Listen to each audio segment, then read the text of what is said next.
Good morning, students. Hope all of you are fine.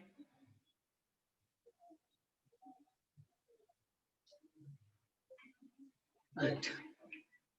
Okay, so in the last class, students, we have completed Dalton's law of partial filters, right? And I hope till now, whatever the concepts are done, you are clear with those concepts, right, students? You revised all the concepts in the last 2 days. Yes, good. So anywhere, if you are facing any difficulty, like understanding the concept or while solving the problems, you are not getting the answers.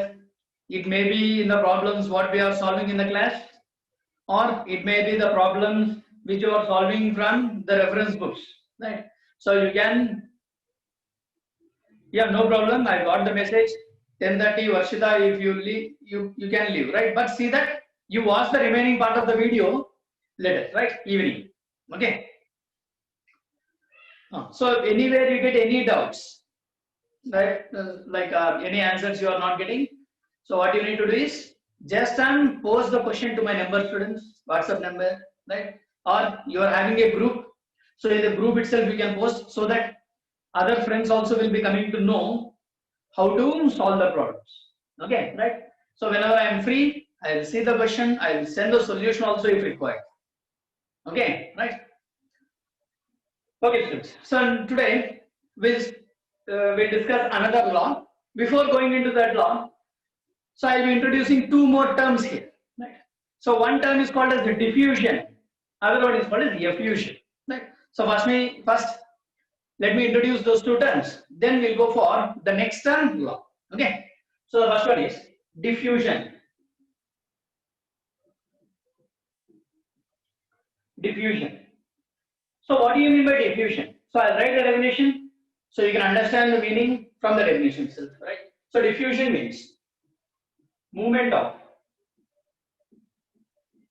gas molecules, movement of gas molecules from high pressure region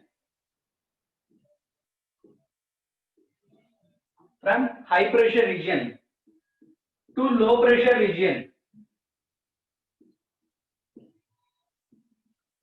from high pressure region to low pressure region, until the partial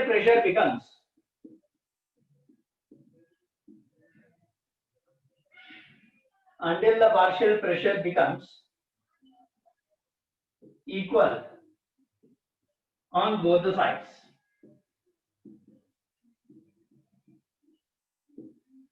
Is known as diffusion.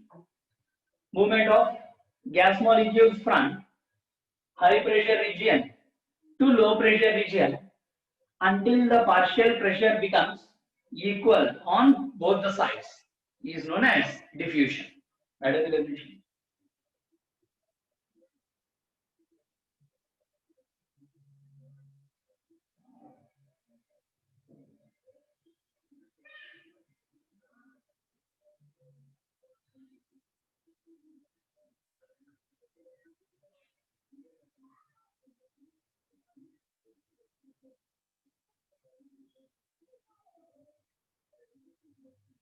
Complete, friends? So what is the meaning of diffusion? Gas particles will be moving from where to where? From high pressure to low pressure. Right? Gas molecules will be moving from high pressure to low pressure. So until when the movement takes place?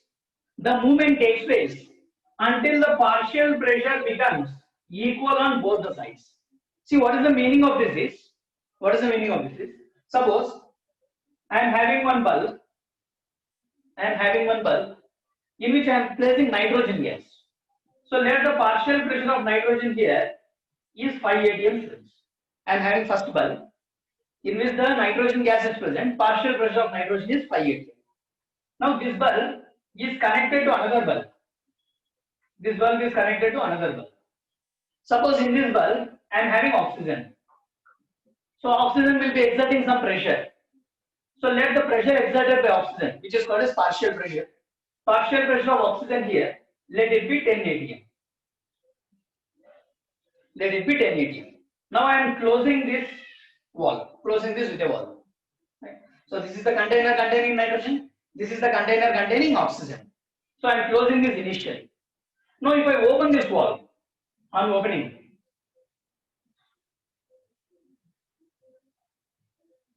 And I am opening the wall. What happens, students, here? Tell me. So partial pressure must be equal on both the sides. Tell me what happens to the partial pressure. Oxygen will start flowing from here to here. Right? Nitrogen will also start moving from here to here. Now tell me, when will you tell that the diffusion process has reached the equilibrium? This is bulb A, this is bulb B. Tell students, think and tell the answer.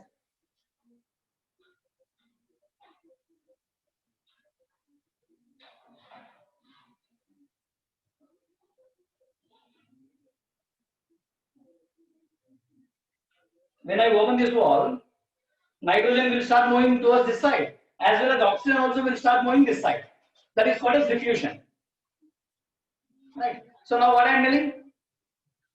What I am telling? The process will take place until the partial pressure becomes equal on both the sides. Very good. So this side it must be 7.5. This side also it must be 7.5. I am asking what are those pressures. That means in this bulb, student, nitrogen pressure will be 2.5 atm and oxygen pressure will be 5 atm. In the same way, in this bulb, oxygen pressure will be 5 atm and nitrogen pressure will be 2.5. So the gases will start moving from one bulb to another bulb until the pressure becomes equal on both the sides. Right. So total pressure you can see is 15 atm. That means in this bulb the pressure must be 7.5. Here also it must be 7.5. So how it can be 7.5 here? Here 2.5, here 2.5. Because pressure must be equal on both the sides.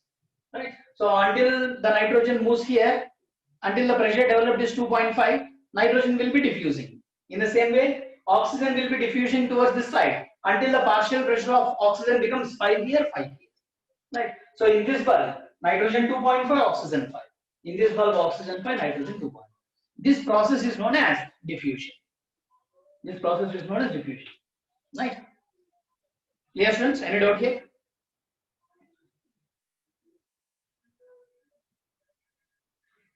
Right. Next, this is about diffusion.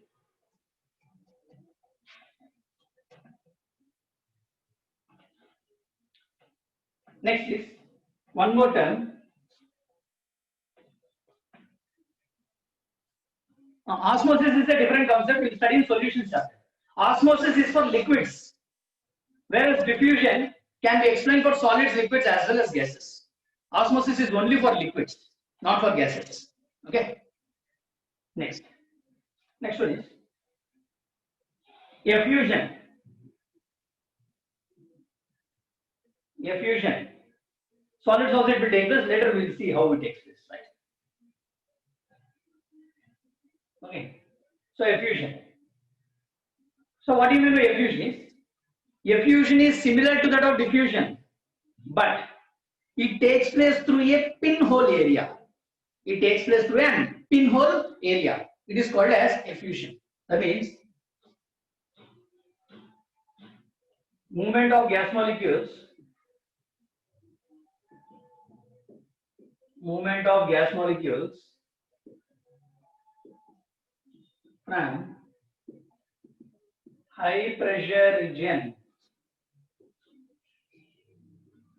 from high pressure region to low pressure region, from high pressure region to low pressure region through a pinhole area. Pinhole area means very small area. Very small area. Very small area. It is known as effusion.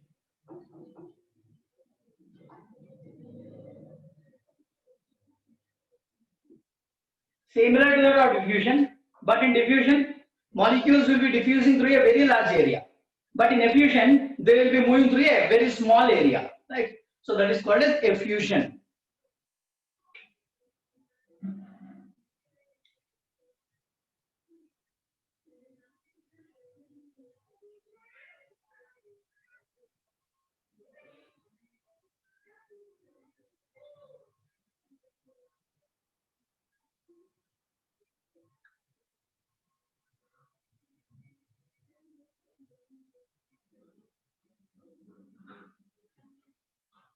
Okay, so there is a difference between diffusion and effusion.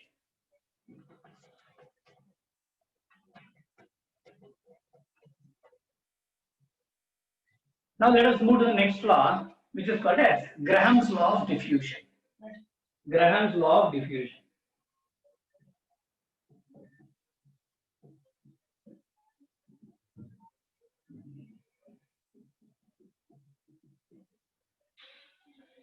So we discuss Graham's law of diffusion under two different cases.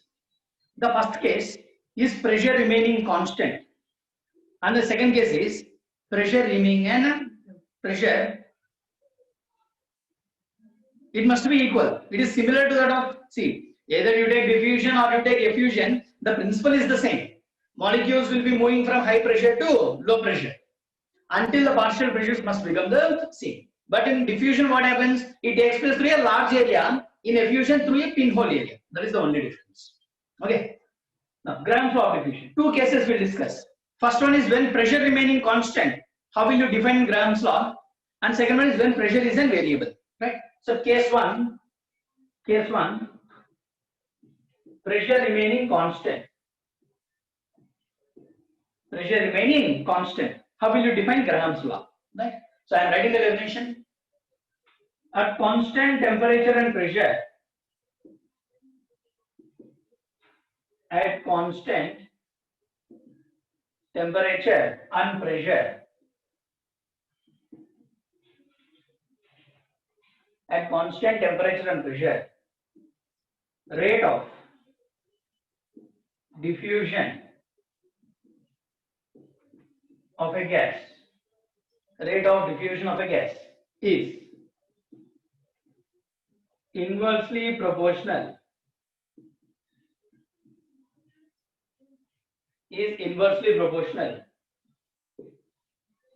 to the square root of its molar mass. At constant temperature and pressure, the rate of diffusion of a gas is inversely proportional to the square root of its molar mass.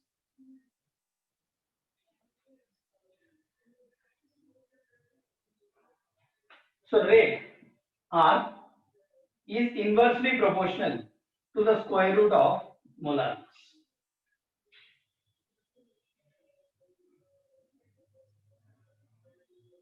On constant temperature and pressure, rate of diffusion of a gas is inversely proportional to the square root of its molar mass. So R is proportional to 1 by m.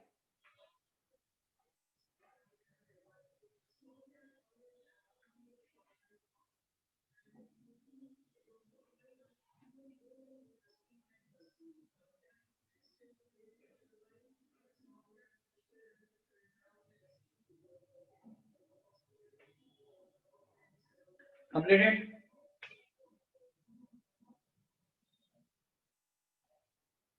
That is experimentally derived actually. Actually, rate is equal to PA by root Tm students. This is the formula for rate, right? But the derivation of this formula is out of our syllabus. Right? So that's why here pressure is kept constant. Area, A is area is also kept constant. Temperature is also kept constant. So when these are all are constants, then rate will be proportional to 1 by root. Derivation of this formula is out of our syllabus. That's why I am directly giving you the definition. Okay.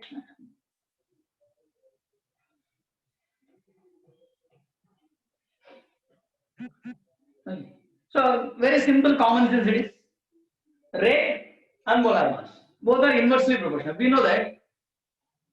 So whenever a gas is heavy, so when a substance is heavy, then the movement of that gas will be very less. Diffusion is nothing but movement of molecules.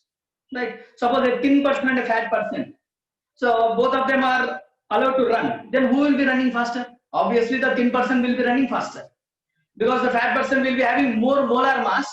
So his rate of movement will be less. That's why rate and molar mass will both be inversely proportional. But only thing is here it will be square root, which is experimentally determined. Okay, right? Now for two gases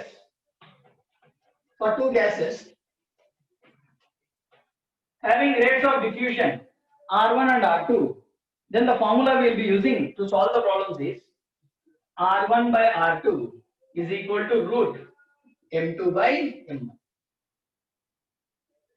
For two different gases, the relation between their rates of diffusion and molar masses will be R1 by R2 is equal to root of M2 by M1.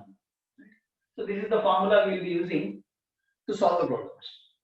Right? Then there are different ways to determine the rates.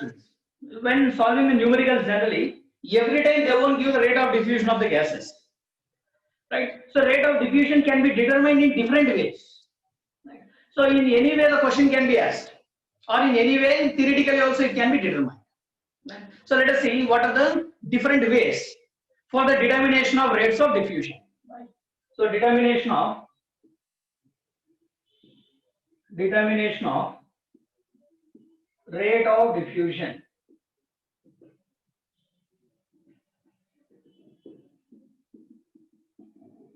Determination of rate of diffusion. So generally the rate can be determined in three ways. In chemical terms, it can be determined in three ways. One is in terms of number of moles diffused per unit time. So in unit time, how many moles of the substance is being diffused? That is one way.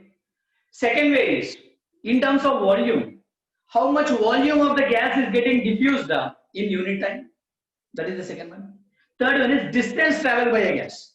So what distance a gas is traveling in a unit time, right? So that is also called as diffusion. So in these three ways, we can determine rate of diffusion in chemical terms, right? So the first one is these all are when pressure is kept constant. Okay. So the first method of determination of rate of diffusion is number of moles diffused per unit time. Number of moles diffused. Number of moles diffused per unit time. Number of moles diffused per unit time. So I'll write in the form of a formula. Rate is equal to number of moles diffused by time taken. The rate is equal to number of moles diffused in a given time interval by time taken. So R is equal to number of moles diffused is represented by N by time taken by T. So this is how rate is determined in terms of number of moles. Substituting this in this formula, students. Substituting this in this formula. For one gas, N1 by T1. For the other gas, N2 by T2. So I write this formula as N1 by T1 by N2 by T2 is equal to root M2 by M1.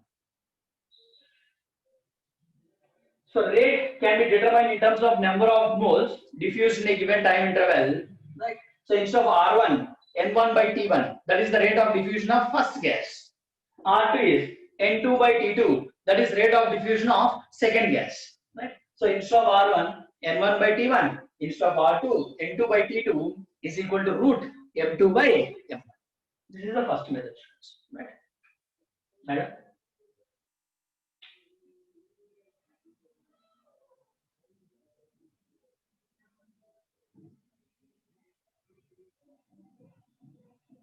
According to the question, based on the question that is being asked.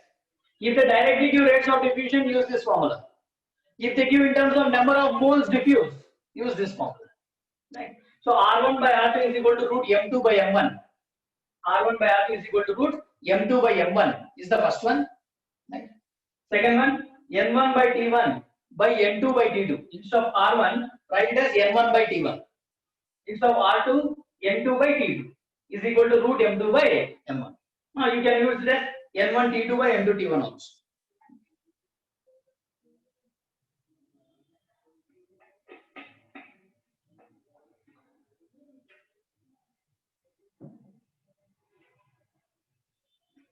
Okay, completed.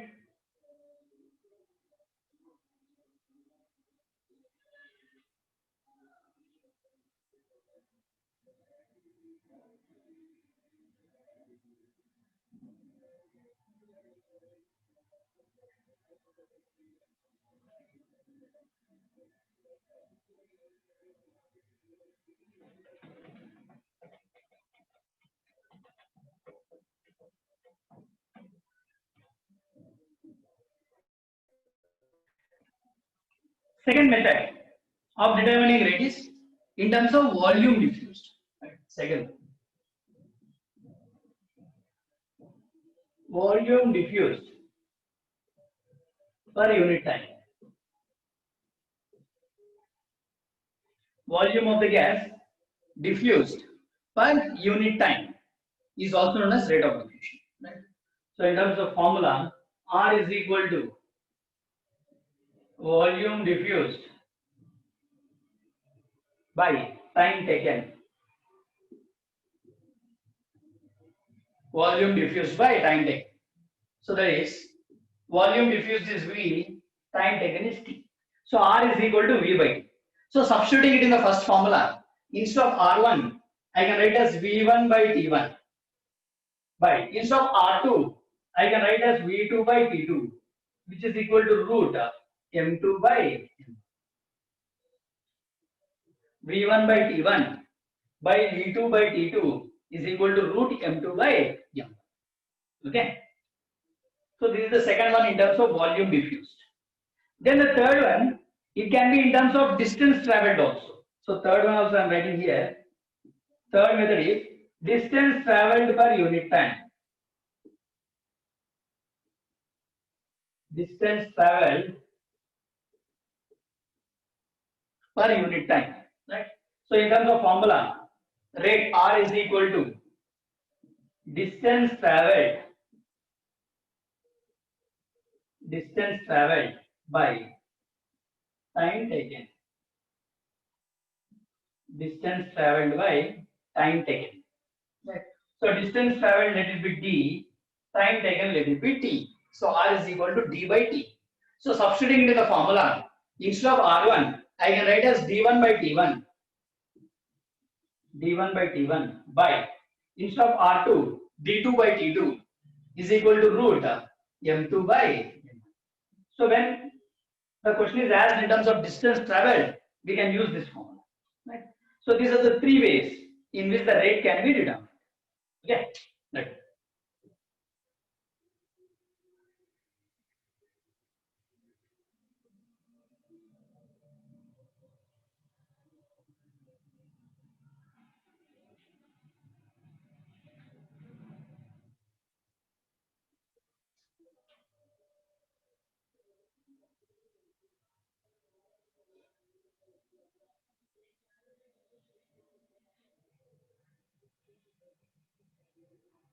Completed.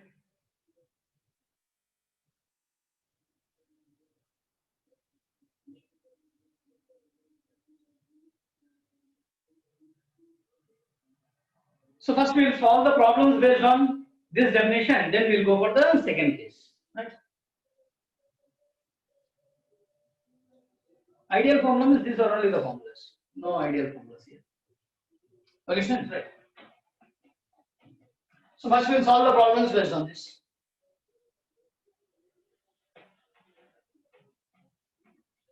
That's what derivation of the first formula is out of our syllabus, students, right? Because out of our syllabus, it is completely experimental. Directly, we need to remember the statement, right? See, the question is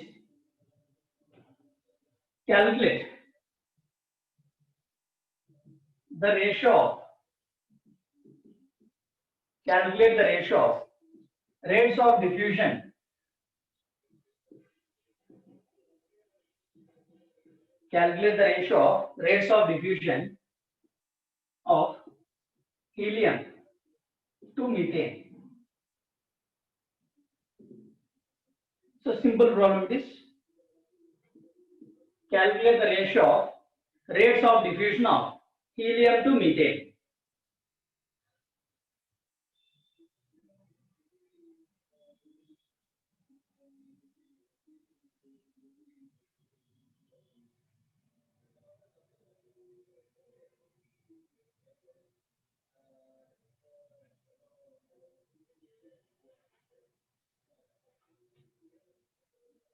What will be the answer?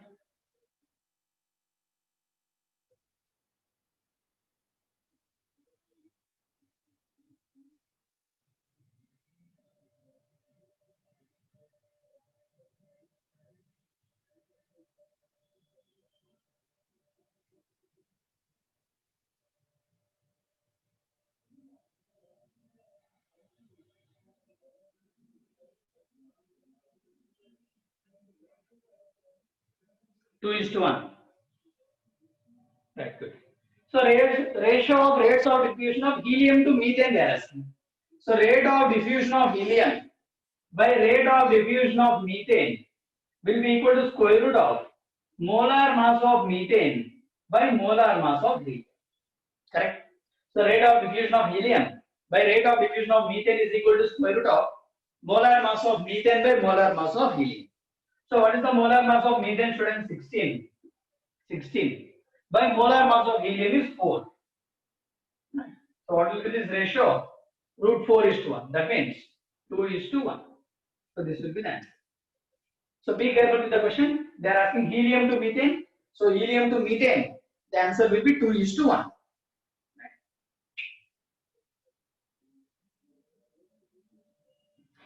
Next one.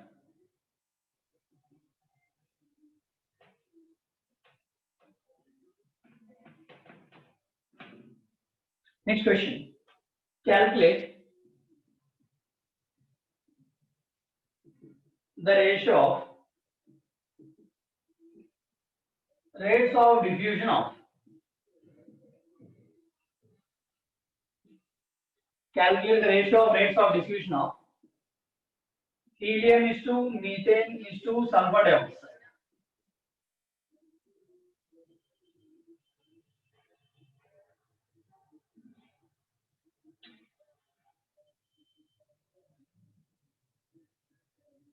Deuterium. Deuterium is hydrogen 1, 2. Atomic mass is 1, molar mass is 2.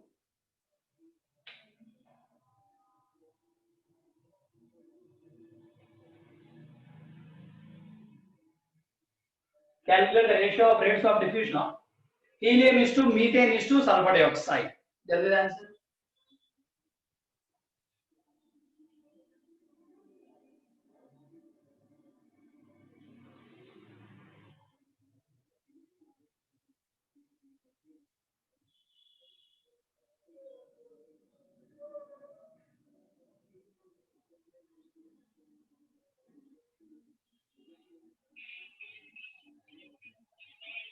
Two is to one is to root 2.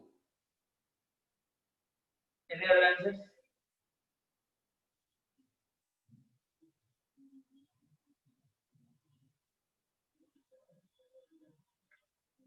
Carefully. Think carefully. Answer. 2 is to 1 is to 8. Helium, methane, sulfur dioxide. 3 gases. Helium, methane, and sulfur dioxide. 2 is to 1 is to 8. 1 is to 2 is to 8. 8 is to 2 is to 1. Different values. 1 is to 4 is to 16.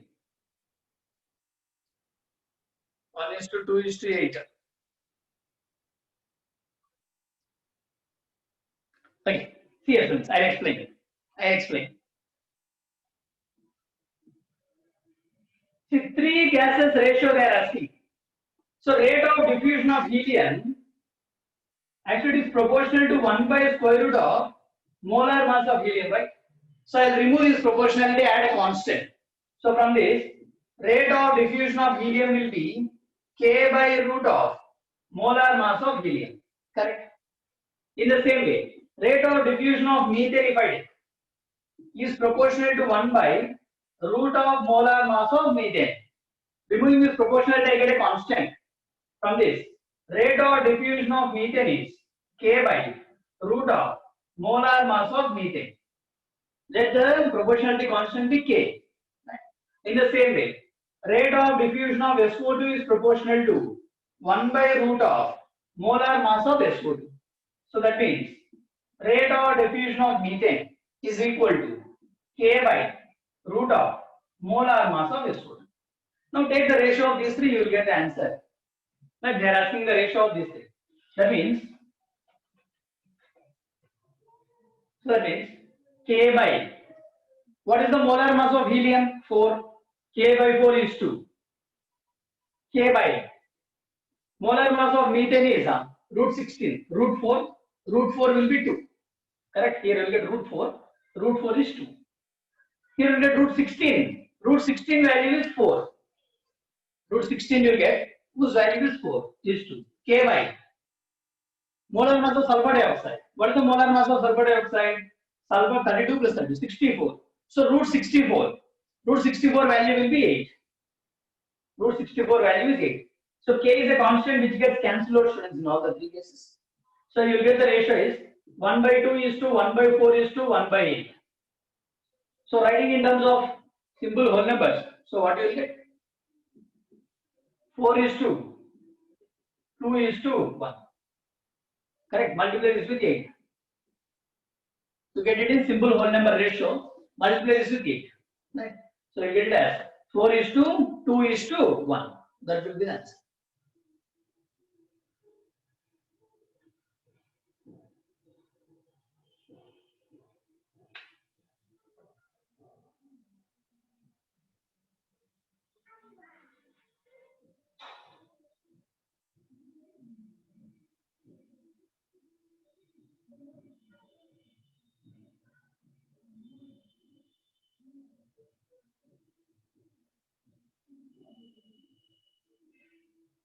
Even if you don't multiply it with 8, still it is the correct answer.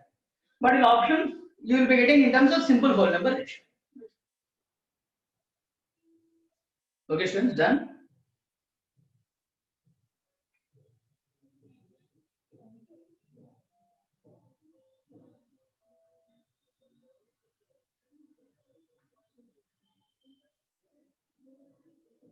Right.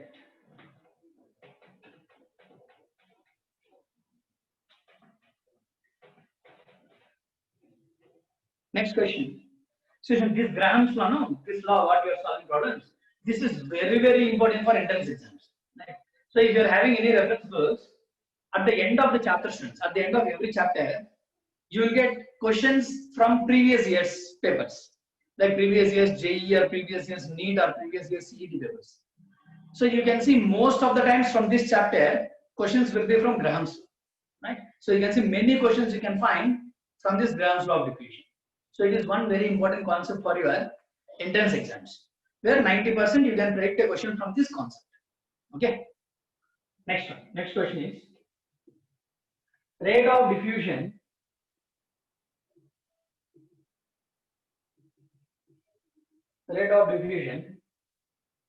of an unknown gas. Rate of diffusion of an unknown gas is 1.73 times. Is 1.73 times smaller than oxygen gas. Smaller than oxygen gas. Calculate the molar mass of unknown gas.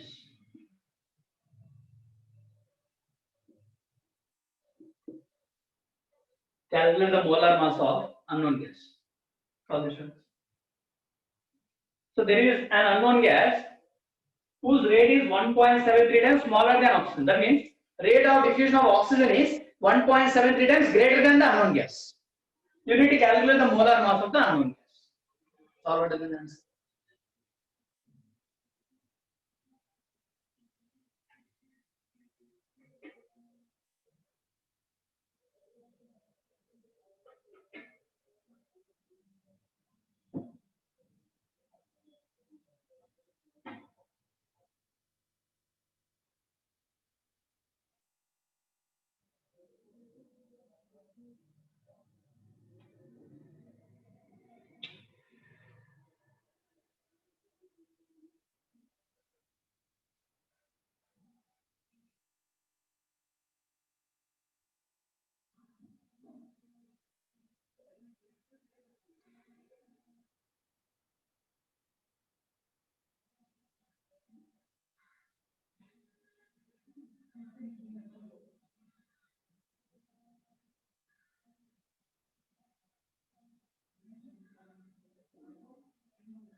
Answer.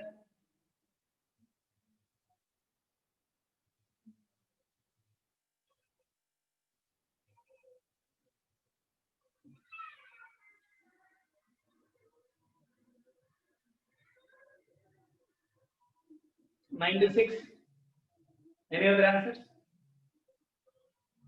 One answer is 96 grams.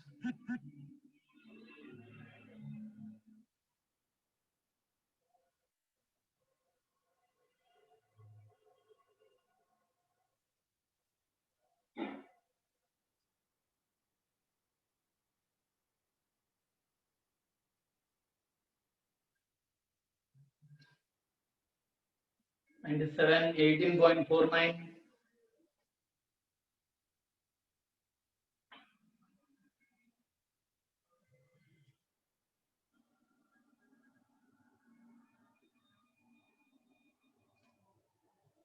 Okay, see here, I explain. See here. Okay, see here. They are doing that an unknown gas is 1.73 times smaller than oxygen. That means oxygen is diffusing 1.73 times greater than that of the unknown gas. So let me write in this way. Rate of oxygen is 1.73 times of the rate of unknown gas X. Correct? Is this correct? Oxygen is diffusing 1.73 times greater than that of the rate of unknown gas X. Okay, right? Now let us apply Graham's law. Rate of diffusion of oxygen by rate of diffusion of unknown gas X will be equal to square root of molar mass of the gas X by molar mass of oxygen. Right? So rate of diffusion of oxygen is 1.73 times the rate of diffusion of gas X by rate of diffusion of gas X is equal to root of molar mass of unknown gas. We need to calculate. Oxygen molar mass is 32. So these two get cancelled. So you will get this as 1.73 is equal to root of molar mass of an unknown gas X by 32. So to make the calculation easier, students, 1.73 is nothing but root 3, no? Root 3 value is approximately 1.73, right? So instead of 1.73, I write as root 3. 1.73 I write as root 3. So root 3 is equal to root molar mass of gas X by 32. So square root gets cancelled. So 3 is equal to molar mass of the gas X by 32. So molar mass of the gas X will be equal to 96 gram per mole. Molar mass units will be gram per mole on this. Right? So the correct answer is 96. Very good, Karthik.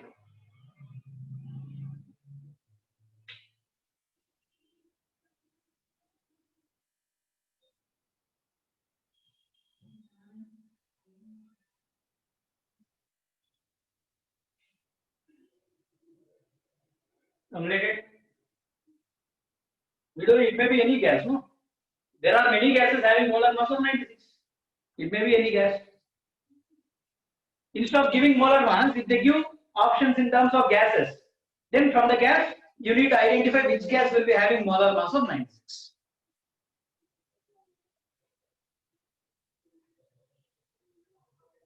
Completed? Right. Next question.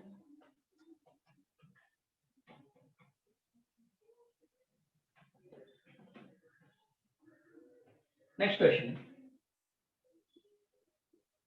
50 ml of hydrogen gas. 50 ml of hydrogen gas diffuses through a small hole in 20 seconds. In 20 seconds. Calculate. Calculate the volume of oxygen gas. Calculate the volume of oxygen gas diffuses through the same hole. Diffuses through the same hole in 30 seconds. Diffuses through the same hole in 30 seconds. Now here rate of diffusion is not directly given. It is given in terms of volume diffused in given time. So you are having a formula to calculate volume diffused in given time. Just substitute the values in the formula.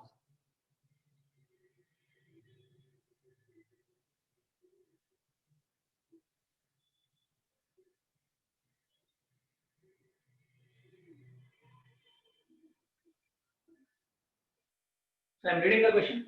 50 ml of hydrogen gas diffuses through a small hole in 20 seconds. Calculate the volume of oxygen diffusing through the same hole in 30 seconds.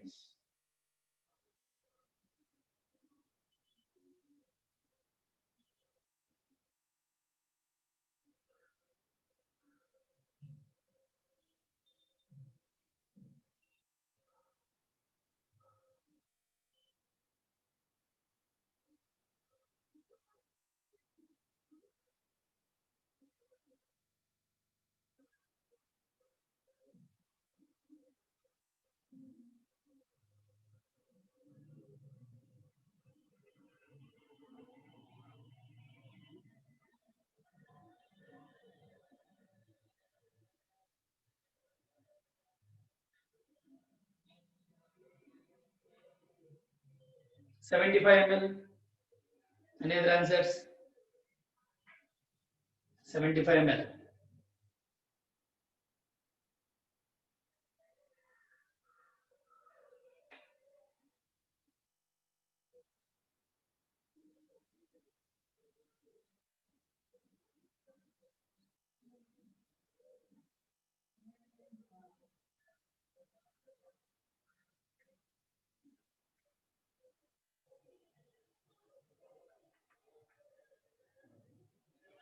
Any other answers?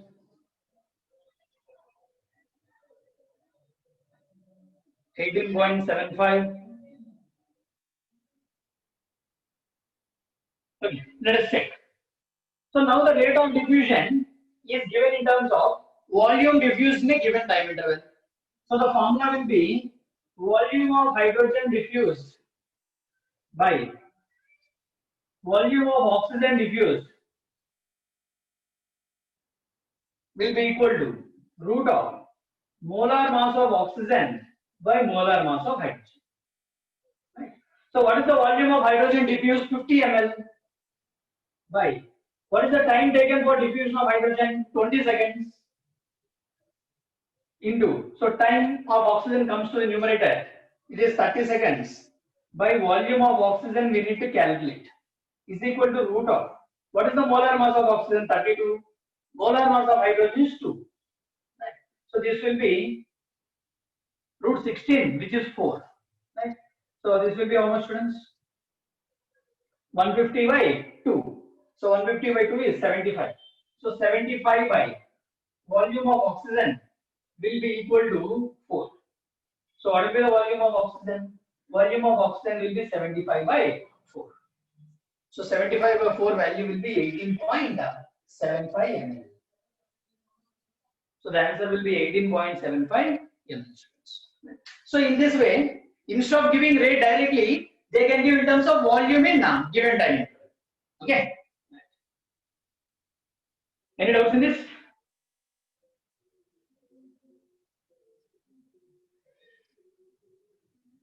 So next question.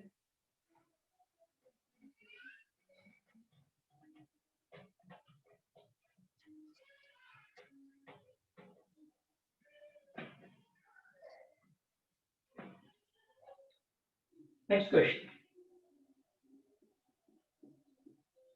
5 moles of helium is diffused through a small hole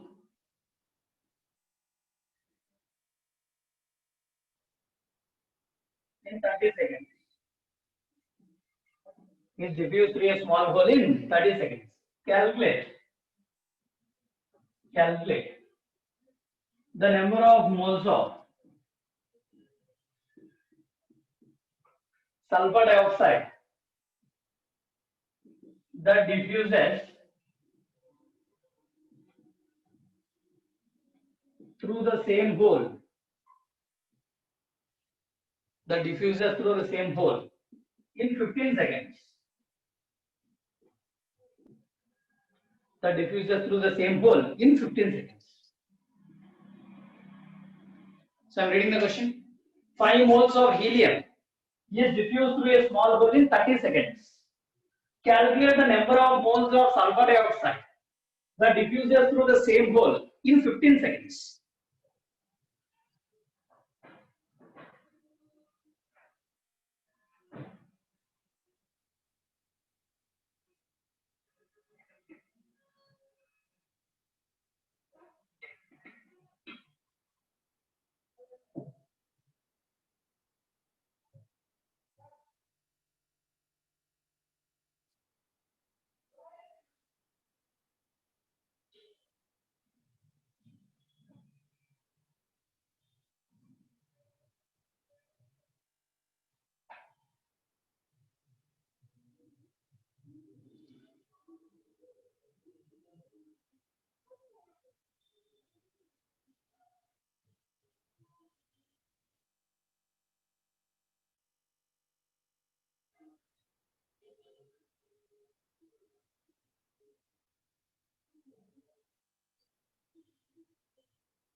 Ten moles, 10 mole. Any other answers?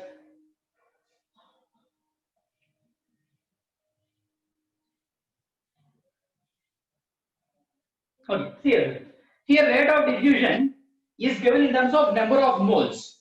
So what will be the formula? Number of moles of helium diffused by number of moles of sulfur dioxide diffused will be equal to square root of molar mass of sulfur dioxide by molar mass of helium. So what is the number of moles of helium diffused? 5. What is the time taken by helium? 30 seconds. Into. So time taken by sulfur dioxide is 15 seconds. We need to calculate the number of moles of sulfur dioxide. Is equal to root of molar mass of sulfur dioxide is 64. Molar mass of helium is 4. So 4 16s.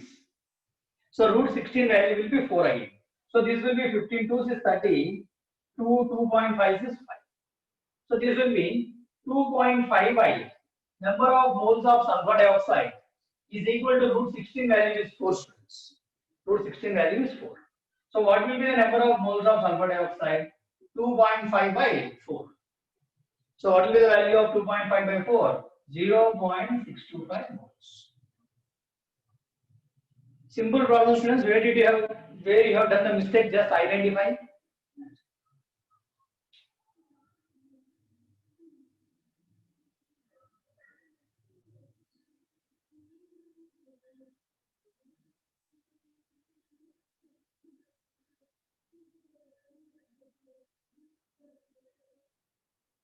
Completed?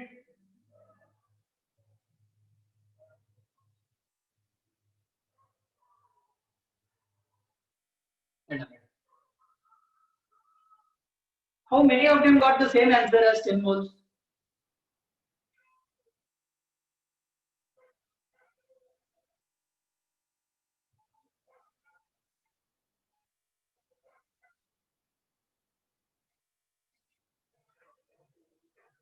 Okay.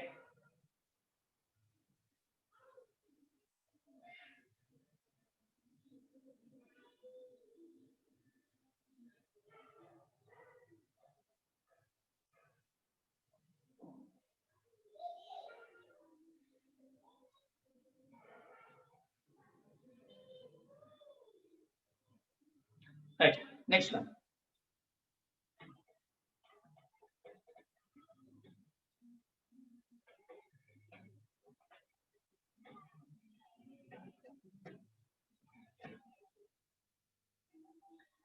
Next question is 20 grams of helium. 20 grams of helium diffuses. 20 grams of helium diffuses through a small hole. Through a small hole in 10 seconds. Calculate. Calculate the mass of helium. Calculate the mass of helium which diffuses. Which diffuses through the same hole.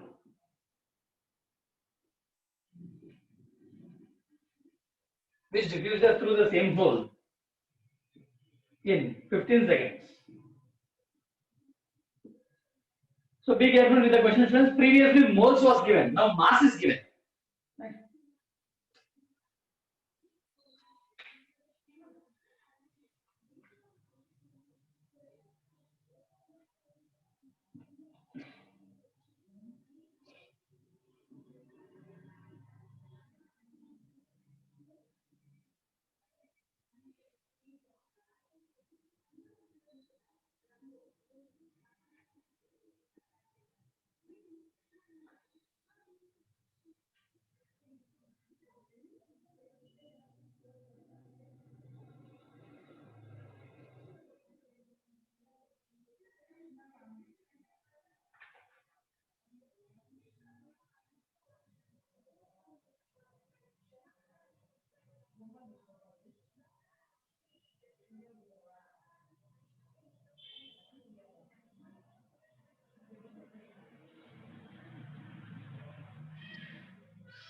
$7.5.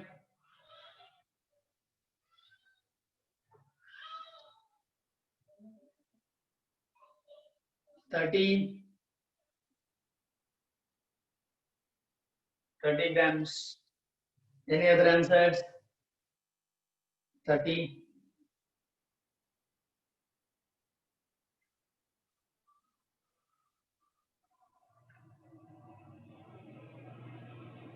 $30. Okay, so let us see whether it is correct or not. Let us see whether it is correct or not. So the formula is, in terms of number of moles, we have the formula. So number of moles of helium by time taken by helium. Right. Oh, sorry, students. Here it must not be the same gas. Gas must be different. No, sorry. So make it as sulfur dioxide.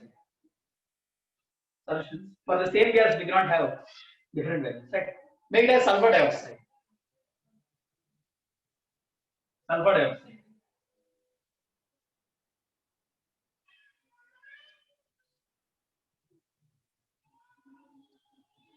Make it as sulfur dioxide until the answer.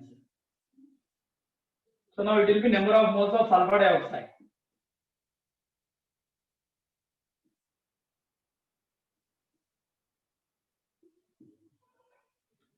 With sulfur dioxide. Make the second gas as sulfur dioxide, students, not the same gas. Let it be sulfur dioxide.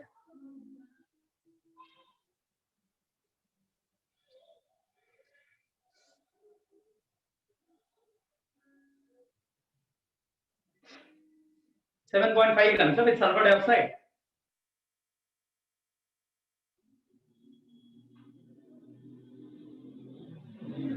Make this gas as sulfur dioxide. Second one.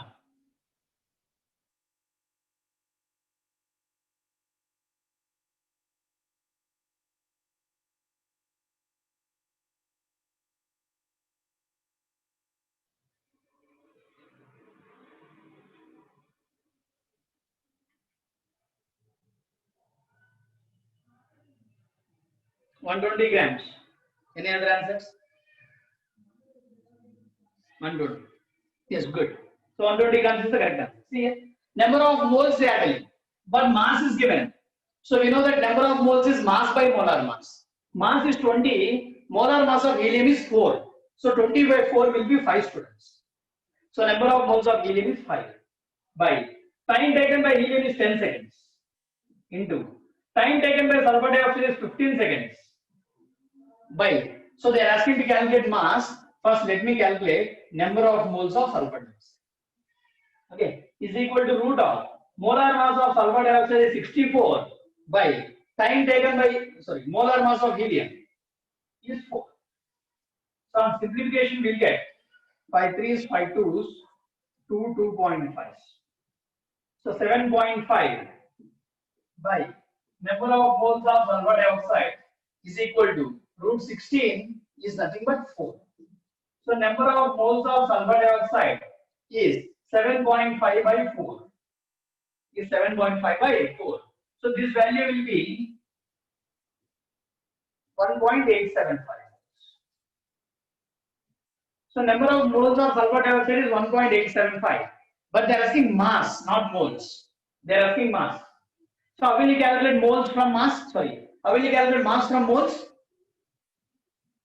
How will you calculate mass from moles? Into molar mass, right? So mass of sulfur dioxide will be equal to number of moles is 1.875 into molar mass of sulfur dioxide is 64 students. So this if you simplify, you will get the answer as 120 grams. 120 grams. So mass of sulfur dioxide is 120 grams.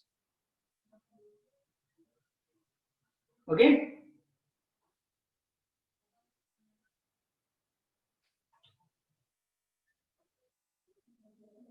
Completed. You can do directly here only. Instead of number of moles, we can write as mass by molar mass.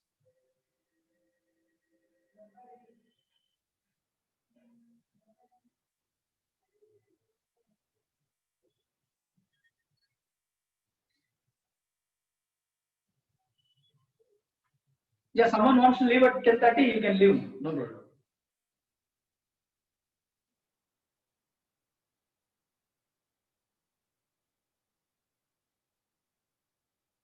Complete students?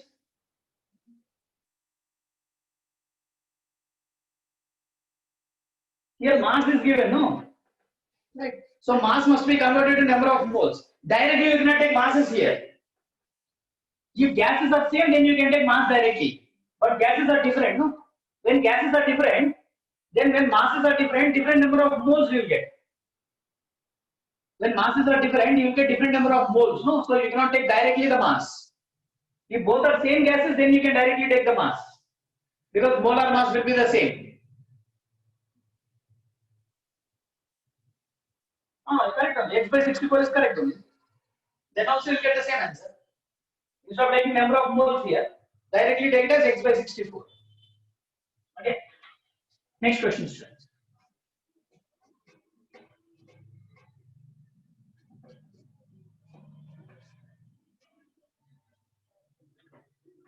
Listen carefully. Next question is, so I'm having a tube. I'm having a tube.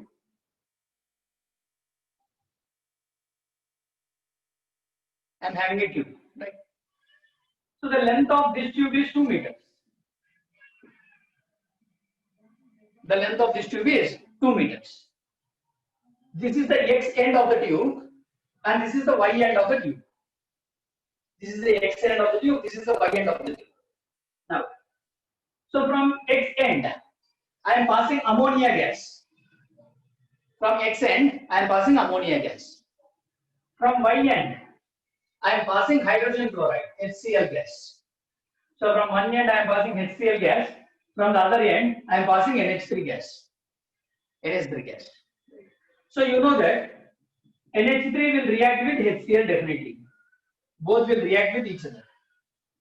So when these two react with each other, you will get ammonium chloride. You will get ammonium chloride, which will be in the form of white dense fumes. The ammonium chloride formed here will be in the form of white dense fumes. Right. Now, I am marking 3 points inside this tube. This is 1 point A. This is 1 point B, which is exactly at the center. This is 1 point down C. So point B is at the center of X and Y. Point A is closer to X, far away from Y. Point C is closer to Y, far away from X. Now my question is, at which point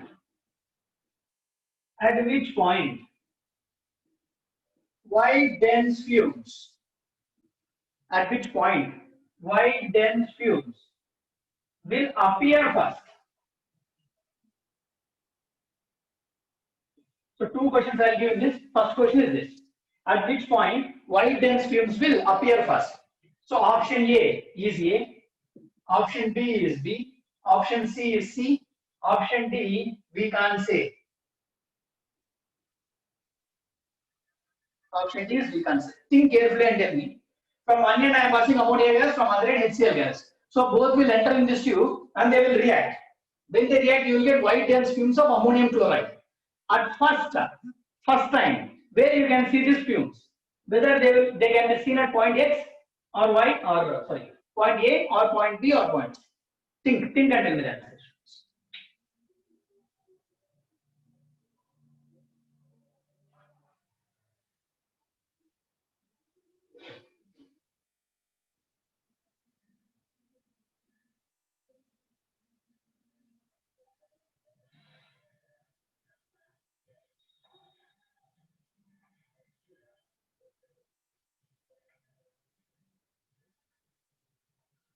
Maybe B.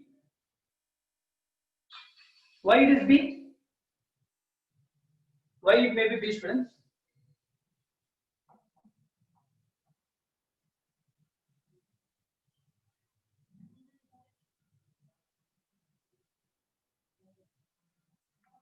It is at the center, so at the center you will get fumes. Now answer my question, students. First, is the rate of diffusion of ammonia gas and HCl gas the same? Is the rate of ammonia gas and HCl gas is the same? Both will move at the same speed? Definitely not, because their molar masses are different. Correct? So molar mass of ammonia is 17 gram per mole, whereas the molar mass of HCl is 36.5 gram per mole. Correct? Molar mass of ammonia is 17. Molar mass of HCl is 36.5 grams. So both of them cannot travel with the same speed because their molecular masses will be the different ones. Now, yes, very good. So all of them are telling no, it is very good, right? Now, listen to the next question, students. In a given time t, which gas will travel more distance? In a given time t, which gas will travel more distance? Logic, use the logic. Smaller, lighter gases will diffuse faster or heavier gases will diffuse faster? Will lighter gases diffuse faster or heavier gases diffuse faster? Lighter gases, no? Right? So in a given time t, ammonia gas will be traveling more distance when compared to HCl gas. Correct? Ammonia gas will be traveling more distance when compared to HCl gas. Now tell me where the white dense fumes will appear first. Very good. So the answer will be C. So the distance traveled by ammonia will be greater when compared to the distance traveled by HCl. By the time ammonia travel from here to C, HCl will be traveling this distance. That's it. So first you can see the white dense fumes will be formed at C. Okay, right? So this is one question, students. Any doubt in this? Any doubt? So simple concept of lighter gases diffuse faster. Definitely not equal. So no chance the answer will be at B. Right?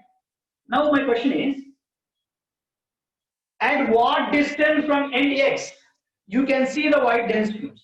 So you are telling that at C you will get. Very good. Now I want the distance from end X. That means here to here distance. This distance I need. Okay. Now the next question is, calculate the distance. Calculate the distance. Calculate the distance at which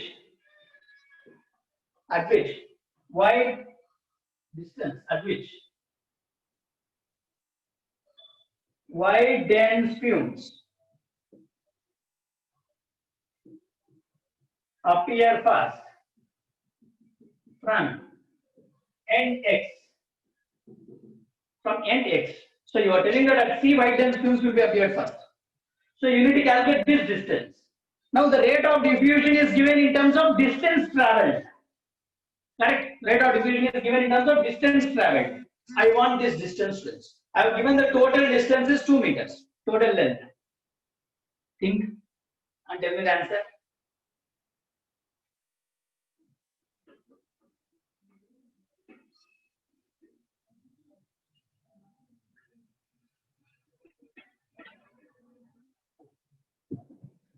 Time will be the same, no? In what time NH3 travels here, in the same time HCl will be traveling this distance. Correct? Time will be the same. In the same time, distance traveled by ammonia will be greater than that of HCl.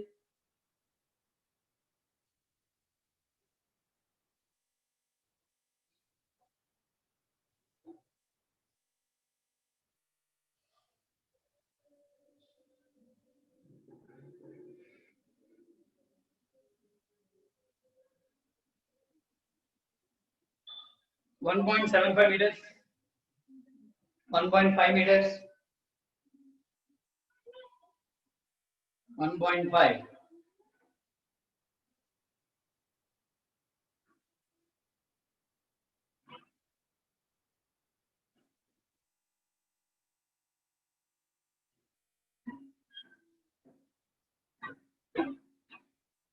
Calculate and tell me the distance.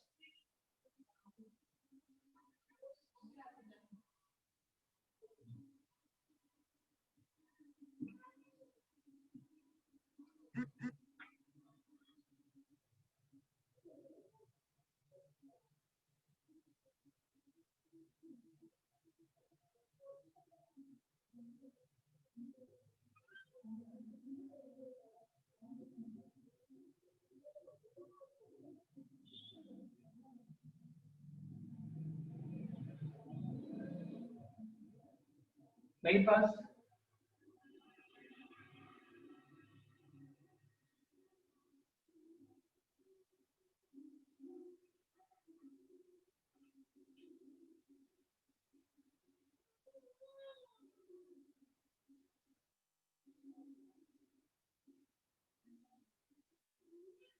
Okay, see here, see here. So first thing is, distance traveled by ammonia by time taken by ammonia by distance traveled by HCl by time taken by HCl is equal to root of molar mass of HCl by molar mass of ammonia. This is the formula you will be using. Now time is the same. In the same time, distance traveled by ammonia will be greater than that of HCl. Now what will be the distance traveled by ammonia from this end X? So first drop is appearing at point C. This distance they are asking. This distance they are asking. Let this distance be X meters. If this distance is X, what will be this distance, friends? 2 minus X. This will be 2 minus X. So distance traveled by ammonia is X meters. Distance traveled by HCl is 2 minus X. Substituting this formula. Distance traveled by ammonia is X. Distance traveled by HCl is 2 minus X is equal to root of molar mass of HCl is 36.5 by molar mass of ammonia is 17. So simplify this, you will get the answer, students.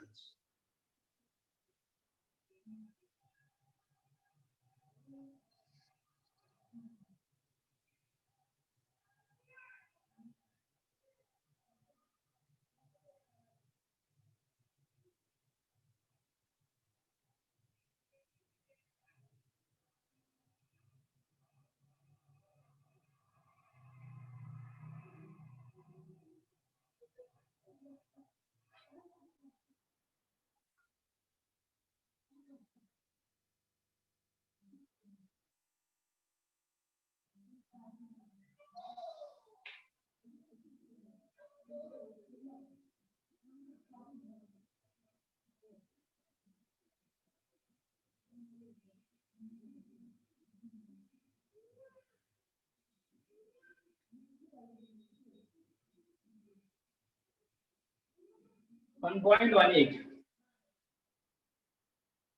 Yes. So the value of x will be 1.18 meters. 1.18 meters, students. Right.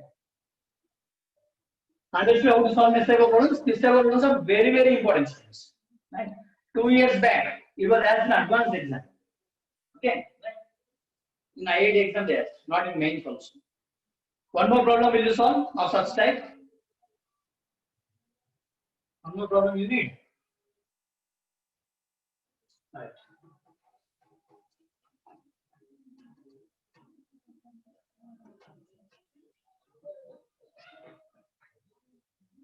See, next question. The same cube I am having. Total length of the tube is 5 meters. Total length of the tube is 5 meters. 5 meters. This is end X, this is end Y.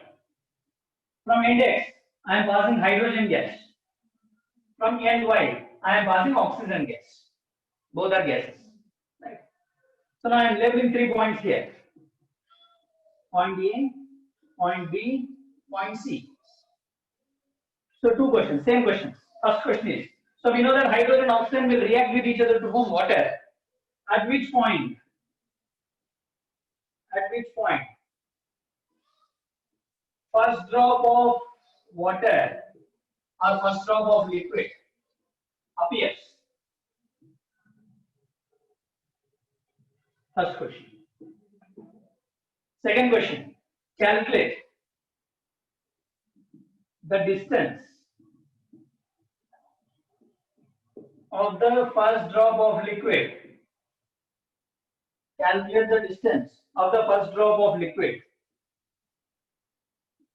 from end Y. From end Y. From end Y. For this, what is the answer, students? First one. So you are telling it is C? Yes. So C. Because hydrogen will travel faster than that of oxygen in a given time. Yes. The correct answer will be C. Calculate and tell me this distance, students. At what distance you can see the first drop of liquid from end Y, from this end, from this end.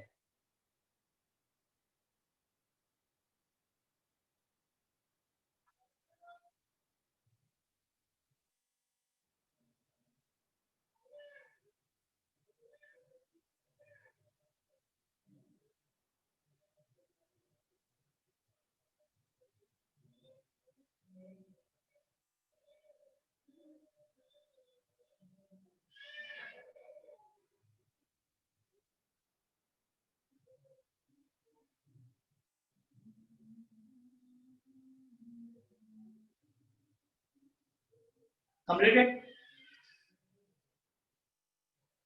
Hydrogen molar mass is 2 gram per mole. Oxygen molar mass is 32 gram per mole. Which will travel faster? Hydrogen or oxygen? Hydrogen. So if it is at the center, both will be at same speed. Now if hydrogen is traveling more faster, so it will travel more distance when compared to oxygen. So this will be the distance traveled by hydrogen. In the same time, oxygen will travel very less distance. Answer is step C. Total length of the tube is 5 meters. How you can get the answer is 10 meters.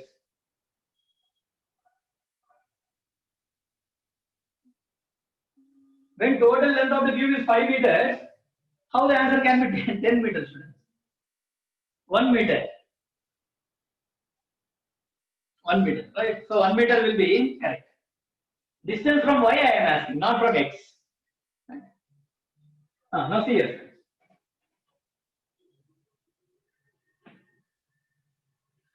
So the formula is distance traveled by hydrogen in a given time t by distance traveled by oxygen in a given time t will be equal to square root of molar mass of oxygen by molar mass of hydrogen. Okay. Now here. They are asking from the end y. So let this distance be x. Then this distance will be 5 minus x. So this 5 minus x is the distance traveled by hydrogen and x is the distance traveled by oxygen. So distance traveled by hydrogen is 5 minus x. Time will be the same. So 5 minus x by x is equal to root of 32 by 2. So 2 16, root 16 is 4. So 5 minus x by x is equal to 4. Right? So the value of x will be 1 meter.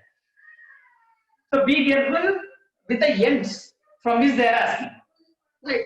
So either they are asking from end y or they are asking from end x. Right. So they are asking from end y. So I am taking this as x. So this will be 5 minus x. This 5 minus x is the distance traveled by hydrogen. This x is the distance traveled by oxygen. So this students. Right. Understood, students? This type of problems are important. So be careful with the distances. From which end they are asking, whether from end x or from end y.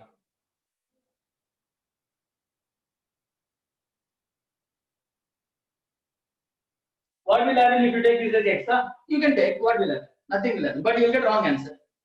You will get as 4 meters. Again, make it as 1 meter. If you take this as x, this will be 5 minus x. Then you will get this as x, no? But they are asking this distance. What about the x you get? Again, you need to subtract it from 5.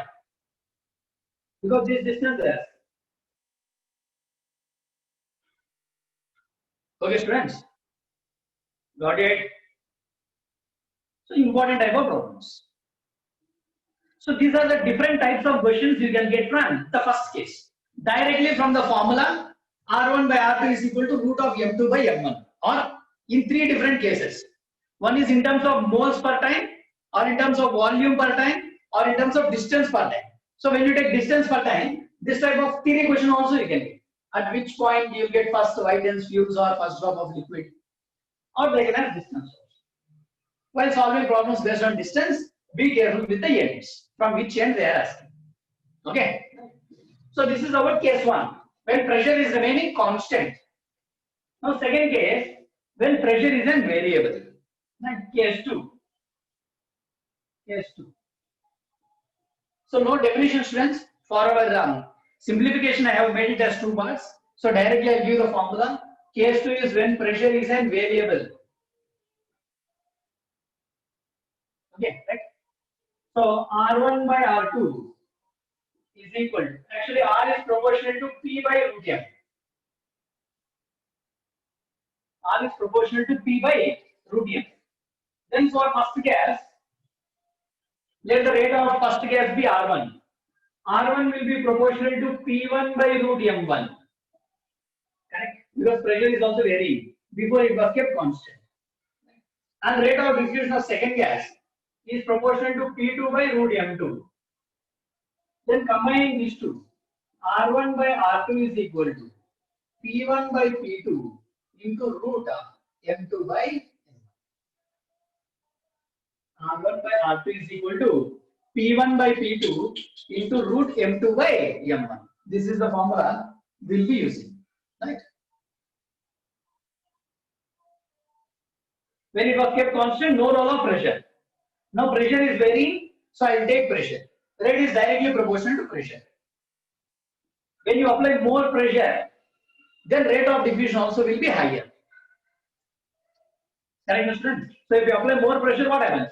Molecules will start moving at a faster rate. So it is directly proportional to pressure, inversely proportional to molar mass.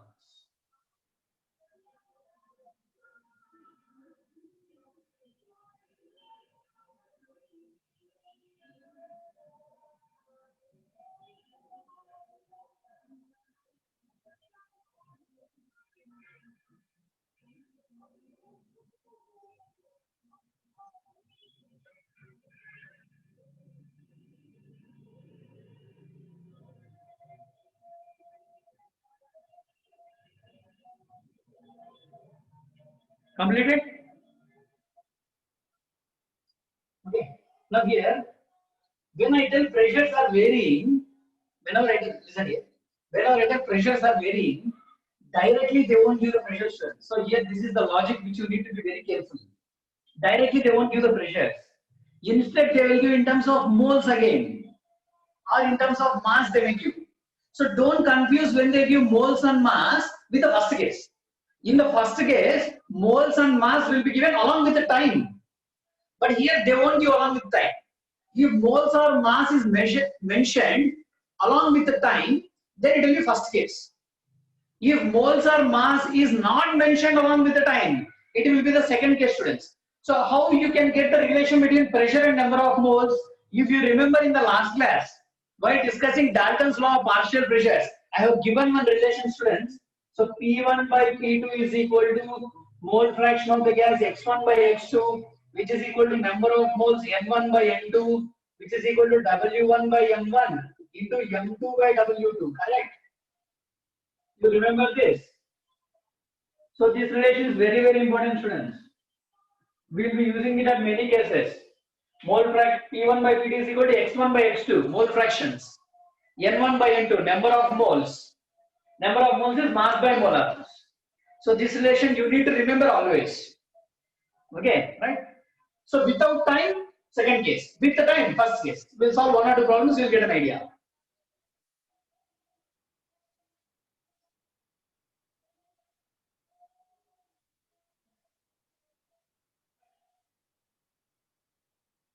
Completed?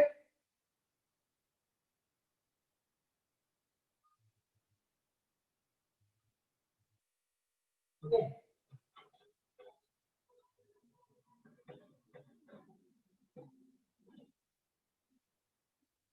See a question. A container contains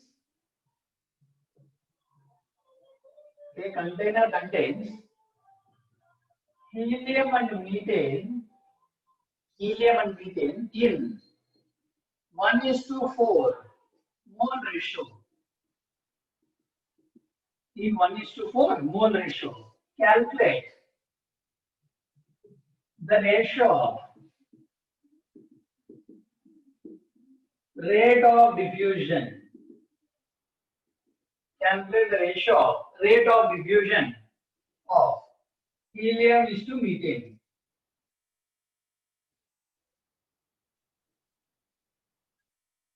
So here mole ratio is given. Don't directly take the first case. Why you cannot take the first case? Because time is not mentioned.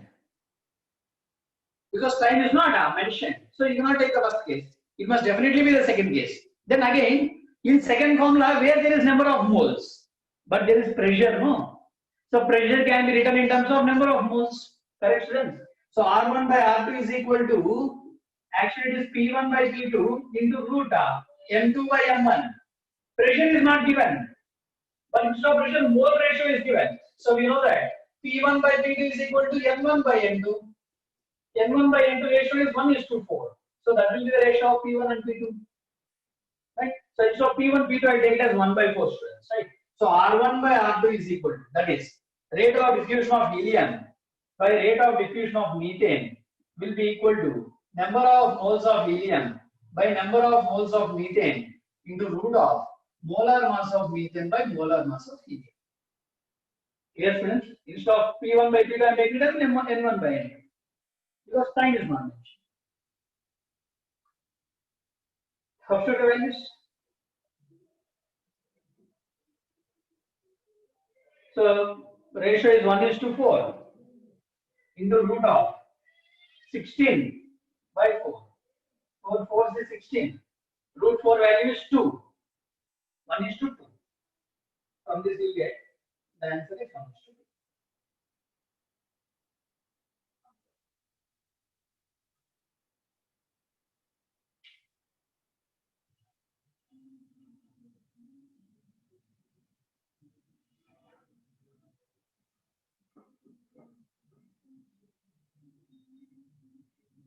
Got the answer?